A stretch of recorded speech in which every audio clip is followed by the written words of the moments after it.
It's one of the best moments of the season. It's a difficult circuit, but we all love it. It's one of the most famous circuits in the world, with a lot of speed, rhythm changes, elevations. It's been a motorsport icon for many years now. Spa is one of the best circuits in the world. Unfortunately, it rains a lot.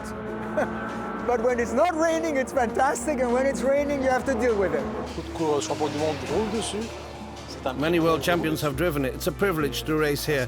Speed, heavy braking, corner sensations, there's everything on this circuit. It's fast, but at the same time there are places where it's much slower. It goes up, it goes down. It's a great track. What a better place to be. Spa is the best circuit in the world. There is no better circuit.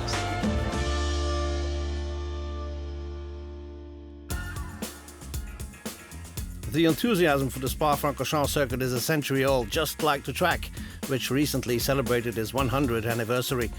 The first race on the Francorchamps circuit took place in 1922, which makes this circuit the oldest active track in the world. That too is part of the enthusiasm, the passion that emerges from this little corner of the Belgian Ardennes, which for several years has become an essential stop for the Peter Otto series.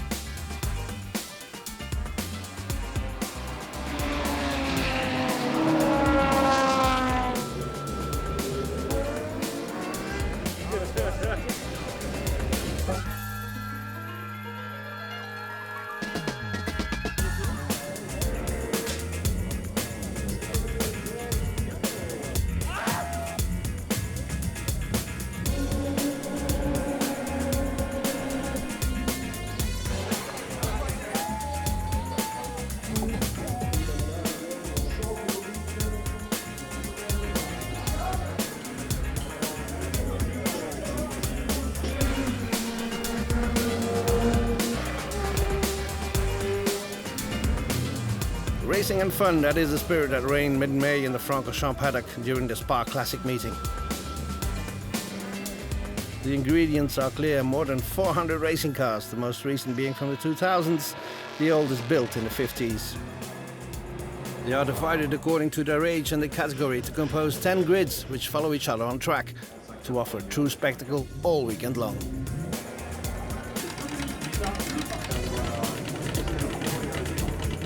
Let's start our step back in time with the oldest cars in the 50s Legends category. As its name suggests, this category is reserved for cars from the 1950s. In those days, small sports cars like the Austin Healey MGB, Jaguar XK or even Austin Minis were extremely popular. It was also during this period that unique cars, especially made for racing, made their appearance. This tiny Lotus 11 is one of them. A pure Lotus, faithful to the philosophy of Colin Chapman, the man who created Lotus. Absolutely. I mean, the whole thing with Lotus was about weight and performance and beating the better, bigger, faster cars, and they certainly did it with this car. So. Aerodynamics, still in its infancy at the time, was also of major importance at Lotus. Yeah, well, obviously, and that's one of the benefits. It's quite slippery. It's only got 120 horsepower, but it goes quite fast and makes it possible to enjoy great circuits like Spa. Lightness and drag coefficient were key when Jaguar took victories with its C and D types at the Le Mans 24 hours.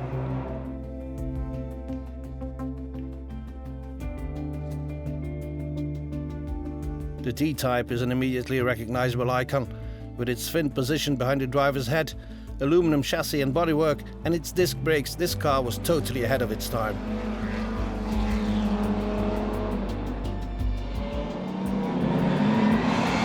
It's one of the first cars in the world with disc brakes. It's one of the first cars in the world with monocoque.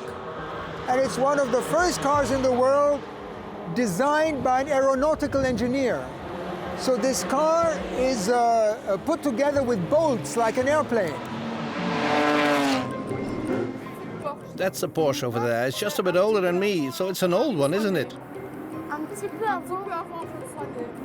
Yes, it's very, very old.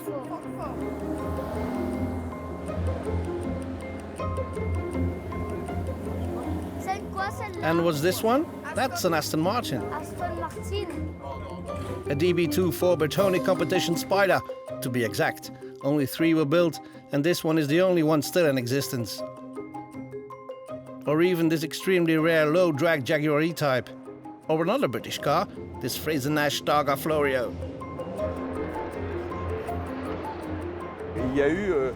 Fraser-Nash had an enormous success in 1949 when they finished 3rd overall in the Le Mans 24 Hours.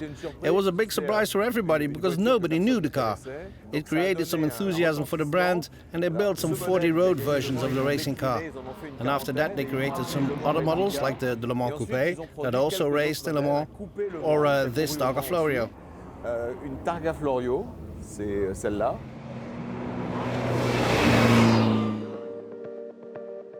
In a corner of the greatest trophy paddock stands a Bizzarini 5300 GT. Oddly enough, this one comes straight out of the factory. Because it's one of the 24 GT Corsa revivals that the brand will sell, it's a superb tribute to the original car of 1965.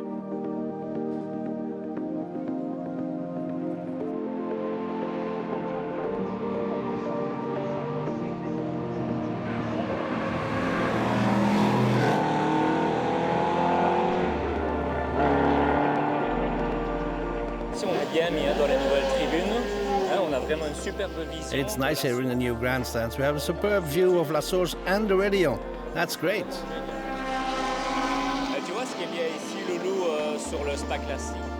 And what is great during Spa Classic as well is that you can really have a close look at the cars, just like when Dad came to visit the Formula 1 here some 30 years ago. You can have a walk in the paddock, get into the garages and see the cars from close by. And in the Spa paddock there are plenty of things to see and a multitude of activities to do. It's a true experience for fans of all ages, a short trip in a time machine.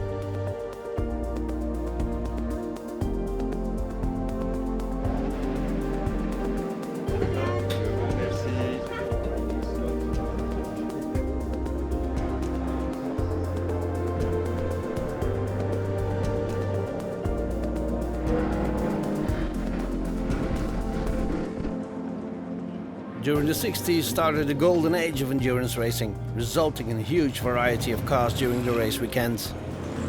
And it was not uncommon to see that on Monday, after having completed in the Coupe de Spa for example, the drivers would return home at the wheel of their Morgan, for instance. This one is exceptional though. Only 3 of this SLR model were ever produced. Cars with completely different bodywork from the usual less aerodynamic Morgan models. But, like all Morgans, wood is an essential part of its design. They never had a wooden chassis, it was a wooden frame for the bodywork. The chassis has always been steel. The car is a very elegant car to drive, it's very light and it goes around the corners very well. It's got a 2.2 litre Triumph TR4 engine and round here is beautiful. The SLR was a prototype designed to win Le Mans, which is also the case of another car entered in the 60s endurance race, a Porsche that does not really look like a 911. The Porsche 904 was the first in a line of prototypes that were developed by Porsche that led to the 906, 910 and then the 917 that won Le Mans in 1971. So it's a very important car for Porsche and fantastic to be racing it here at Spa. At first, this elegant 904 was powered by a small 4-cylinder engine, hence the number 4 in its name. Then around 1964, Porsche stuck a 2-litre 6-cylinder twin-ignition engine in the car, the engine in the 904-6 driven by Ollie Bryant in the 60s endurance race.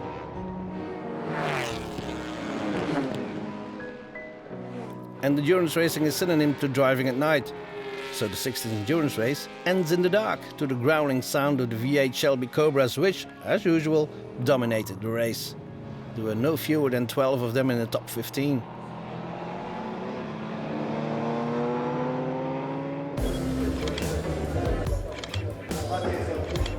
And there was some Saturday night fever as well, with the drivers' night organized by Peter Roto at the Eau Rouge Villa.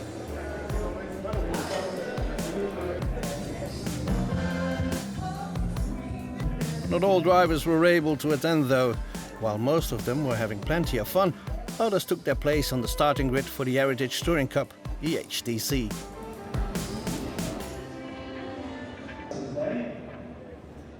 On the grid, this Ford Capri RS 1600, the original car that won the 1972 Spa 24 Hours with Jochen Maas and Hans-Joachim Stuck at the wheel. Up until 1979, the race was still held on the long 14-kilometer circuit. It was the scene of a ruthless war between Ford and BMW. In HTC, that fight between the two brands is still going on, and the Capri RS take on the BMW 3-litre CSLs. For the Belgian spectators, it's an excellent opportunity to see iconic cars from the most popular race in the country. This BMW, for instance, in the colors of Edition Marabout, a local company that wanted to make itself known during the course of the 1970s. C'est une voiture qui n'a pas sa couleur d'origine, malheureusement. These are not the original colors of the car, unfortunately, for the original car that bore these colors had disappeared. This one was built in 1975 as well. I found it in Sweden. It raced in the Nordic countries and in Germany, and since I personally knew the owner of Marabout, I asked permission to paint his car in his colors. He said it was no problem, for he hadn't heard of the original car for over 30 years. But when I did my first race with the car, here in Spa, the original car was standing in the pit box next to mine. It's the best proof that these historic races contribute to the preservation of our automotive heritage. And for the record, this year both HTC races were won by Ford.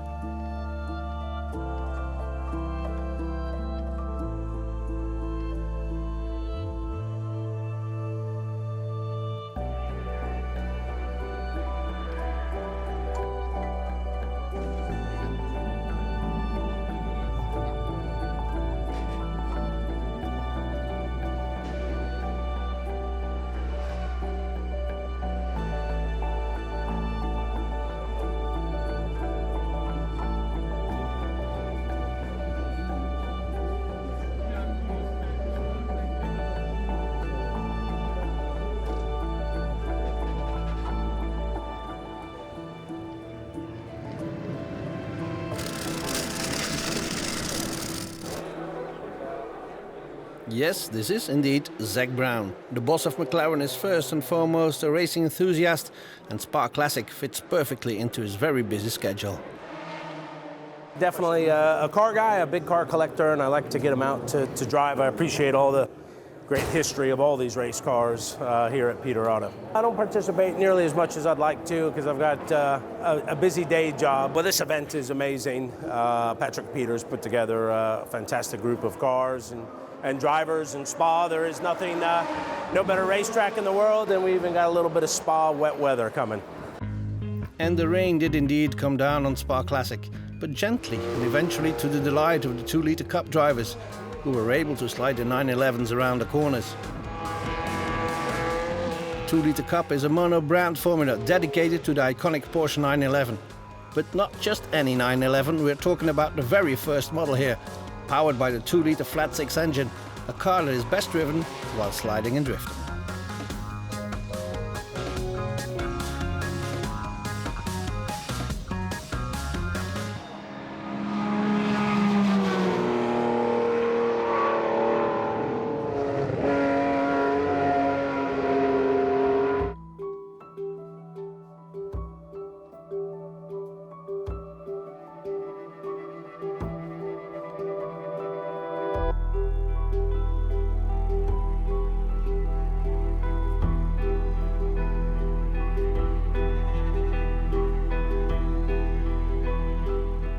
This footage dates from the 1970s and is filmed by Jean-Claude Matul in his father's garage near the circuit. At the time, the racing team set up in the surrounding garages and they went to the circuit to race. These Porsche's 911 Carrera RSR now participate in the Classic Endurance Racing 1 category.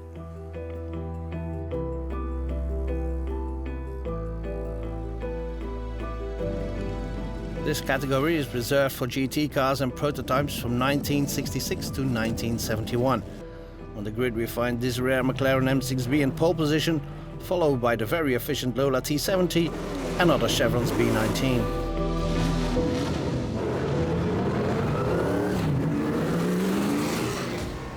On closer inspection we also notice some Porsche's 906 and 910 prototypes. descendants of the aforementioned 904, and also these incredible 908 Spiders, including the one of Mark de Siebenthal.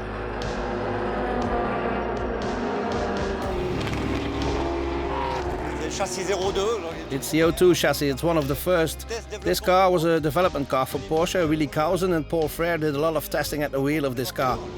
A 908 Coupe is a lot quicker, but this one, for instance, was quicker than a 917 at the Nürburgring, for it's a very agile car in the corners. But it lacks some top speed. But that wasn't the goal of this car. This car was built to win the Targa Florio, and eventually Porsche managed to do so.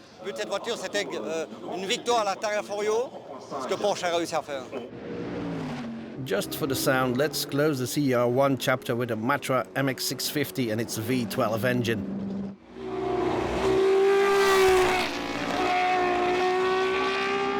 The finest connoisseurs will no doubt remember that Matra won the 1,000 kilometers of Spa in 1974, a race held on the long circuit with an MX670 driven by Jacques X and Jean-Pierre Jallier.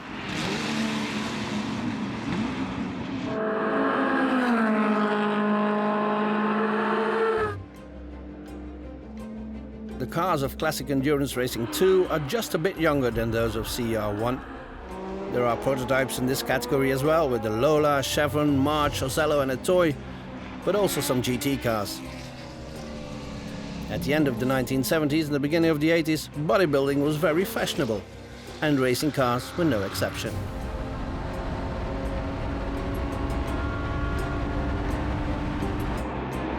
This Ferrari is derived from the famous 512 BB. With its aerodynamic body and its large rear wing, it became the 512 BB LM.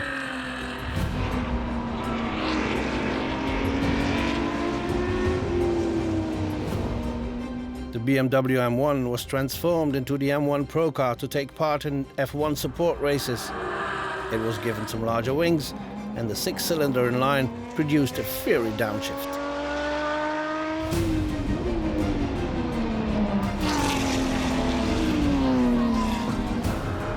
Porsche 911 was also given a nice body kit to be transformed into the formidable 935.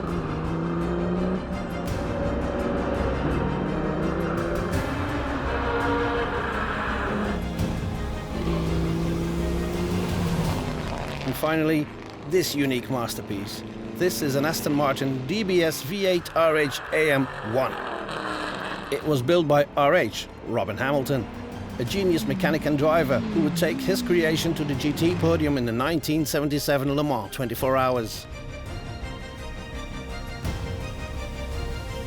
Only in the Peter Auto series is it possible to admire so many exceptional cars at the same time.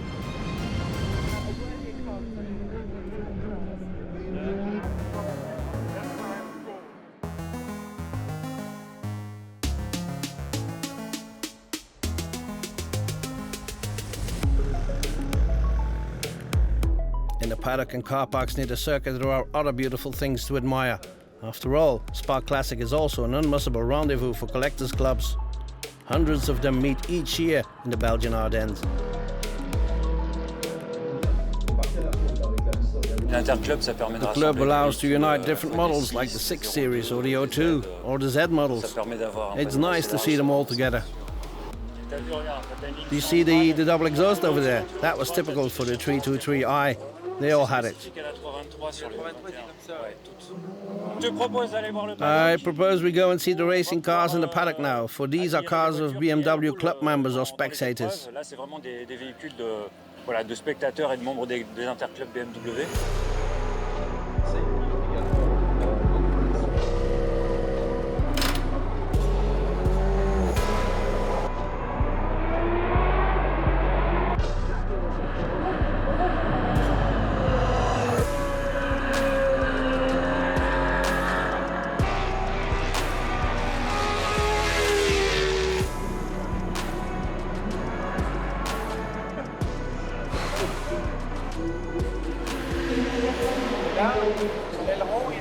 Was that wing set up like this the last time as well? Yes, I think so. We based it on the original data.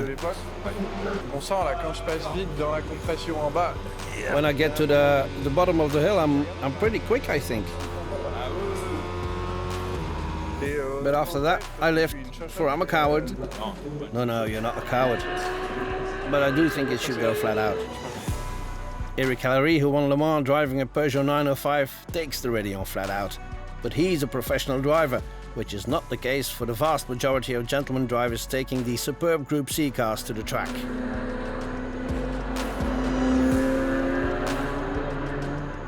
Zach Brown is one of them. He's driving one of the 5 Jaguar XJR10s ever built. Back in the day, this model only raced in the United States. During the Group C decade, from 1982 to 1992, some of the biggest manufacturers created prototypes with varying degrees of success. Today, the races organized by Peter Otto bring together a very fine range of the cars that have made history in endurance racing. Porsche, Jaguar, Nissan and Peugeot obviously, but also rarities such as this Aston Martin AMR1.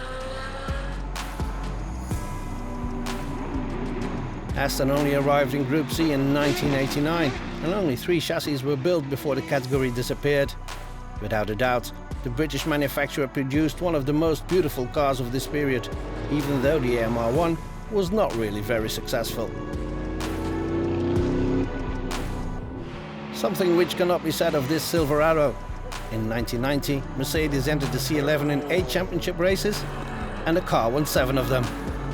At Spa Classic, the C11 once again showed its efficiency by finishing 2nd and 1st in the 2 races of the weekend. This car is one of the 6 Group C11 cars made. The 3 cars are now in the Mercedes Museum, and this is one of the rest 3, and it was a prototype car that was not raced at the time, but tested extensively with Michael Schumacher and Baldi. It was at the wheel of this Mercedes that Michael Schumacher grabbed the attention before making his F1 debut here at the Spa-Francorchamps circuit. Everybody knows Michael Schumacher, but Mauro Baldi was an F1 driver as well, no? Certainly. Mauro Baldi was one of the great Italian F1 drivers. He also drove in a great era and was able to do both Le Mans and F1. Nowadays, Formula 1 drivers can only race in F1 and nowhere else. At the time, drivers raced everywhere, much to the joy of the fans. And you could admire the cars and the drivers from very close by, like is the case here. It was really a great era.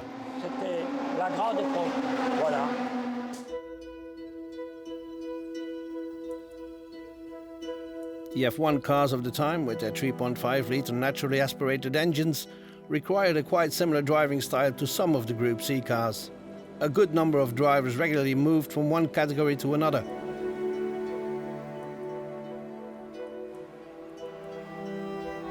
At Spa Classic, the parts of the prototypes and these superb F1 cars crossed again, since there was a demo of the Formula Legend 3.5 category. It brought back some incredible auditory memories to the enthusiastic fans in the grandstands.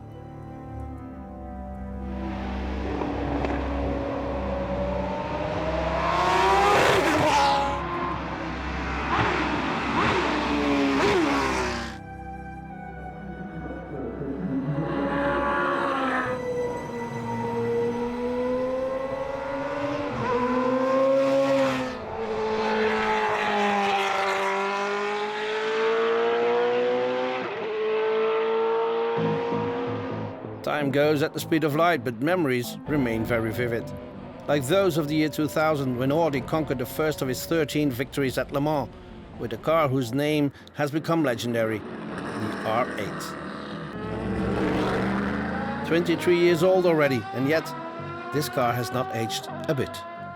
Once you sit in the car, despite it of course being a very important part of history and it could easily sit in a museum, but the only way to drive it is like a race car. So you have to really put your racer on, and in the end of the day, it's like racing anything else. I do it 100%, maybe 90%, and I want, otherwise you don't get the tires warm, you don't get the brakes warm, so you really, it's intense, and it is thrilling, and it's a pleasure. It's easy to drive as well. The R8, the Panos, Riley and Scott and other Courage C60 marked the era of the Le Mans series, but it is slightly less the case for this car. You have no doubt recognized the silhouette of a Morgan like the one we came across in the Sixties Endurance series. This is the 1996 +8 GTR model. True to its reputation, the manufacturer still used wood when building this GT car. If you will see the rear wheel arches and the sills, and that it's all still wood. But the car is not really very competitive. Basically, she had one of the clear problems with Morgans, that is the aero system. They have the aerodynamics of a barn door. So if you see the 10 years younger Morgan sitting next to it, you see that has become completely streamlined. And if you go to the 60s grid down there, you find streamlined SLR Morgans, but the old shape is not very useful, and you really, after 160k, you hit really a wall. So for the British manufacturer, history repeats itself, even with a 40-year interval. It's these kinds of anecdotes that form the great history of motorsports and the success of classic car competitions. The fans were present in high numbers, and many have already cleared their agendas for the first weekend of July for an exceptional edition of Le Mans Classic. It will be a fitting celebration of the centenary of the greatest endurance race in the world.